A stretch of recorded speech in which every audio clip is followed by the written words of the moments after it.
The installation of an asbestos removal area follows a strict protocol to ensure worker safety and prevent the release of asbestos fibers into the environment. The process begins with site preparation. The area to be treated is clearly demarcated, marked with warning signs, and physically isolated from the rest of the building.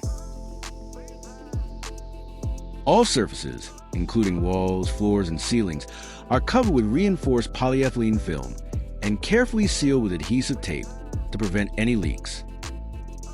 Next, a dynamic containment system is implemented with a HEPA-filtered air extractor to create a permanent negative pressure. This keeps contaminated air inside and prevents asbestos fibers from escaping.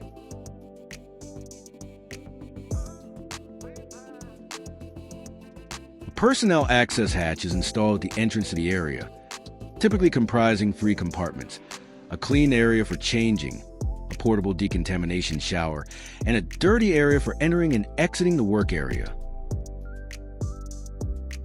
All equipment used during asbestos removal work must be suitable for working in an asbestos-contaminated environment. The traffic plan is then approved. Teams are equipped with specific personal protective equipment, watertight suits, powered air respirators, and only trained personnel are permitted to enter the zone. Only after these rigorous steps can asbestos removal begin, under constant supervision.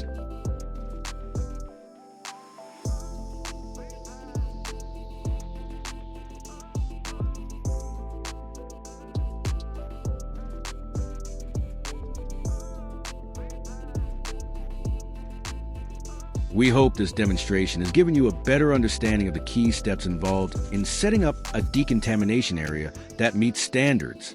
This is our commitment for each decontamination area. To discover our complete solutions and obtain a quote tailored to your needs, visit our website at expressdemolition.ca.